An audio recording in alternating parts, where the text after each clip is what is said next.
Welcome to Talking Dead, the after show where you can post questions live on the comment stream right here on TalkingDead.com on the internet for all of us to answer. With me again, of course, Robert Kirkman, Laurie Holdman, and Glenn Mazzara. Nice to see you guys again. Thank you.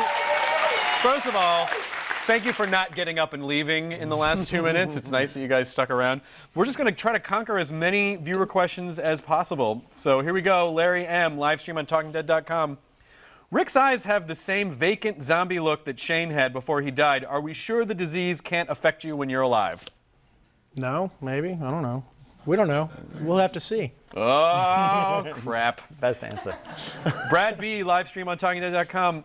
If that lady with the katana was able to control the walkers and make them stand behind her submissively, can we assume all walkers can be controlled this way? This is something we're having a lot of debates about. I don't think all walkers can be controlled, but she's got it down, so we're trying to figure it out exactly how she does it. All right. Also, the important thing to note there is that, you know, they have no arms and they have no lower jaws. It's kind of hard to notice on the screen there. So it's not even necessarily the fact that they're controlled. It's that they're kind of resigned to the fact that there's nothing they can do. Right. I like to assume that they've kind of been with her for a while and they've tried to gnaw at her with their upper teeth to no avail, and they've given up to a certain extent. There's these kind of like blue-collar zombies who are like, let's just get through the day, and then we'll... Yeah, exactly. Whatever we're going to do. But Laurie, we were talking about this a little bit before the show, because someone said, why would someone have zombies on a chain? And you had the perfect answer. Well, if you look at the beginning of the show, when Glenn and Rick went out and covered themselves in zombie slime and zombie body parts, I think it's the smell. And I think Michonne is very smart, and you know, she's carrying around these, you know, by chains, these zombies, and zombies aren't going to come near her because it's like a force field of smell. Right. Or the zombies are like, don't go near one, she'll turn us into pets. Like they don't want to. Yeah. It's just leading them pretty around. fierce. I'm going to trademark force field of smell. That's what it is. Force Field of Smell would be a great website. I don't know what's on it. It might be disgusting, but I think you should go register that immediately. It's just a place that sells cheese. The Force Field of Smell, space cheese. There you go. We have a caller. What's your name? Where are you calling from? David from San Antonio. What is your question, David from San Antonio? How were the zombie attack scenes rehearsed for the finale? Oh, that's a good question. How were the zombie attack scenes from the finale rehearsed? Were they? Oh. Yeah, they were. I mean, you know, we have a fantastic crew. I mean, like you said, it was 27 degrees. They shot it over a couple of nights. It was freezing. And the ADs and the director, Ernest Dickerson, directed this, and Greg Nicotero did some second unit. And just, you know, the crew just works hard, and it was amazing that you just had, you know, busloads of zombies coming up to the farm from you know, makeup and everything, and just people were really dedicated and threw themselves into it, and people had a lot of fun doing it. So, you know, they take it seriously. It was, excuse me, it was also really renegade filmmaking, though, as I remember. I mean, everyone was on their A game, and it was like, okay, this has to happen, okay, go. And a lot of one takes and a lot of happy accidents. And I got to say, for all those people who complained at the beginning of the season, there wasn't enough zombie action, suck it. Suck it hard, because... Couldn't have said it better. You totally... Oh, I should have said that in the live show. Damn it. All right, well, go tell all your friends Chris Hardwick said suck it. More people watch the web show. Yeah, that's right. That's right. Millions. So, Laura P., live stream on TalkingDead.com. Okay, here comes a fun question. If Herschel gets bit, will he be Herschel Walker? Don't answer that. It's yes. Kevin T., live stream on TalkingDead.com. We know the governor has been cast, and now Michonne is joining. Who else will be in season 3 from the comics? Well, you can't answer that. You can't, right? I mean, I could. I just wouldn't say. I would say, you know, there's a lot of interesting characters from the comic book that we'd love to be working in at some point, and I'm sure there are some surprises around the corner for season 3 that you don't know about. And 25% of 100% of the 35% of the characters from the show will probably be appearing. Zombie Chris Hardwick? Oh, definitely. Okay, good. Cody, live stream from TalkingDead.com. I have an idea for a character for season 3. Whatever is coming next is going to be amazing. Hold on, let me get a pen. Yeah, you want to write this down? A loner who is a cowboy from out west whose family and entire group have been killed, who is traveling east on horseback for reasons unknown to him and stumbles across Rick's group. Well, there goes season 3. Yeah, right there. There's your arc. We already wrote that. I don't mind that so much. Big run-on sentence, though. Come on. Victor, livestream at TalkingDead.com. As resources become more and more scarce, will we start to see the beginnings of a new monetary trade system, Walkonomics? That's Victor's joke, not mine. I claim no. That's something we've been talking about. You know, what's great about Robert's comic book is it just goes on for years and years. So I think that there's just a wealth of material that we could get to, and I know that that's something that's developing in the comic. So we need to be on 10 years to get there, and hopefully we will. Zombie teeth is the new currency. Yes, zombie exactly. teeth or zombie ear necklaces. Yeah. I'm a zombie ear necklace millionaire at this point, thanks to Greg Nicotero. How much time do we think has passed at this point? But between Since when? Since since the catastrophe, like since the apocalypse turned, like how much time do we think? We think it's like 3 to 4 months, right? Yeah. Isn't that what you said? It's no more than 4 months. Oh, really? Yeah, it's pretty recent. Oh, that's crazy. Yeah. Because it feels like years. I mean, it feels. That's why people haven't quite figured it out yet. You know, it's still That's still a mostly kind of new, unknown kind of thing. Right, and part of our thinking was, you know, it starts in the cities and has now reached everywhere. Yeah. You know, it's now made it through the farm, and so no one's safe anywhere. And that was kind of why they were safe on the farm for a little bit. They were just before the wave. Right. hit Okay. them. We have a caller. What's your name? Where are you calling from? I'm calling from Louisiana. Hey, what's your name? My name's Amy. And what is your question? My question is, after everything that happened in the season finale, does Lori still love Rick? Good question. I mean, of course. You know? Does Lori still love Rick? Was that the question? Yeah. I mean, you know, it's still her husband. I mean, she's definitely upset with him for murdering that dude. But you know, we'll see. We'll see where things go in season 3. But I think that no matter what her behavior towards him and her feelings towards him are, I think that deep down, I mean, she'll always love the guy, just like maybe she always loved Shane. So I mean, we'll see. Right, and we also know that Glenn loves Maggie too. Yes. Because he finally told her so. It's nothing like a zombie slaughter to Oh, really bring. sweet. I know That was the exactly. time. I love them together. That was such a nice We need to have a moment. Glenn and Maggie wedding. Oh, we should. Yeah. We should. I said it like they're real people. When are you gonna get Maggie? Water? I'll be a flower girl. Yeah. What is the perfect wedding gift in a zombie apocalypse? I don't know what you get someone. That is the Baby arms. perfect wedding Baby gift. arms. This is from Barry on TalkingDead.com.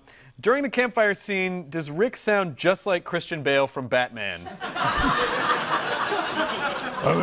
Gonna have he to watch doesn't. that scene again now. No, he doesn't. He totally doesn't. No, it sounds like Christian Bale from Batman. Is he talking to a dog? I was talking to it. Yes, that was Christian Bale's. Batman thinks you're That's so what he had adorable. inside his head. Yeah, Lucius Fox, I really want you to. No, cut, Christian. Remember, you're talking to a dog. Lucius, I need you to make another Batmobile. Who's a cute Batmobile? Who's an adorable Batmobile? I think we have. Do we have another caller? Did I hear we have another caller? Oh, okay. Frank, live streaming from TalkingDead.com. Were the walkers in the barn really on fire, or was that CGI? It was both. There were stuntmen in suits who were really on fire. Oh, Yeah, wow. Yeah. And then we added flames, but a lot of it was practical. Yeah.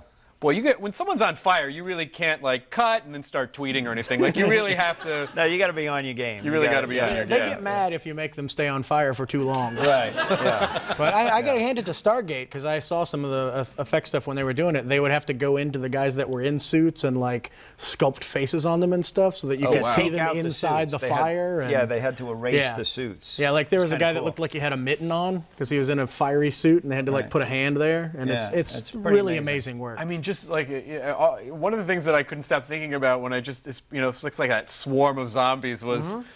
How early did Greg Nicotero have to get to work that day? Like that is, Early. yeah. I think he was Very pulling early. 48-hour days that week. I I can think it was like imagine. 2:30 in the morning. Yeah, because everyone, no matter how far in the background, like everyone's makeup is impeccable. Yeah. And there were a lot. How many zombies do you think? I mean, how many people were in that scene? Do you 10 think? million. It was actually 10 million. 10 million. Oh, nice. That's nice. I mean, hundreds. We had hundreds of extras. Hundreds of millions. Yeah. Hundreds of millions.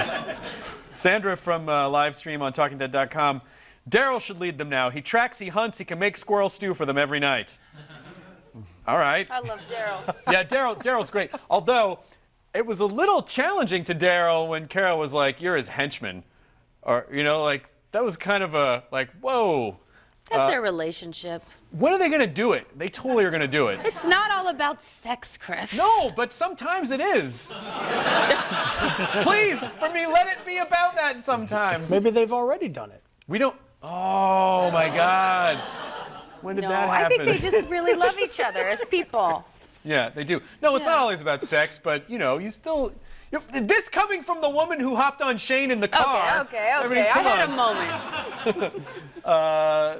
Cassandra, live streaming TalkingDead.com, asks, when Rick frantically opened the barn doors to slaughter those walkers, was it supposed to mirror Shane releasing the walkers from the barn? Is that supposed to be some sort of a passing of the torch? No, I think what he's doing is he's leading them away from the farmhouse. He's trying to draw their attention. So I guess that could play, but that's not something. Did you think of that? I don't put any kind of thoughts into things like that. It's just fun to burn a barn. Fire, barn, kill. This is awesome. Yeah, that's pretty much how it goes. Frank, live stream on TalkingDead.com. So I'm guessing we can kiss goodbye any hope of Carl becoming a normal adult. Yeah, I mean that was over done. Way a long time ago. Yeah, that's way done. a long time ago. Forget about it. I mean that obviously we've had this conversation before. Kids would probably the best to adapt in a zombie apocalypse because they haven't formed all their ideas about the world yet. Mm-hmm. But just after what that kid's seen, I mean, can you imagine? Think about that. Think about the adaptation that's involved in being used to that kind of makes you a weird person, right? So a weird person in our society, but in their, whatever society ends up surviving, How can he not grow up to be a sociopath? Seriously. What about Laurie's baby?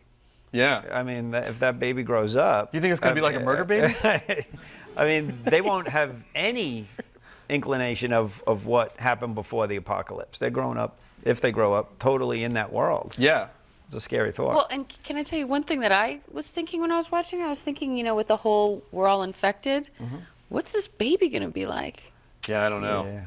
I don't know. You just don't. I mean, at this point, we have the same amount of information that the survivors have, which is very little. And Andrea doesn't know it, by the way. Andrea has no idea at this point. Do you think, I mean, we were kind of joking about oh, you got to have sex in the apocalypse, but really, does someone want to get pregnant in the zombie apocalypse? I wouldn't think so. But it's that interesting, we have to survive as a species, but I don't know. I don't think they're the best circumstances. Right. Yeah. Right now, out on the road, probably not the best idea. Later, if you're hunkered down in a prison and things seem kind of safe, maybe. You never know. Okay. Oh, interesting. Prison sex. Prison sex. Who doesn't like prison sex? I think everyone does not like prison sex. Is the answer to that question.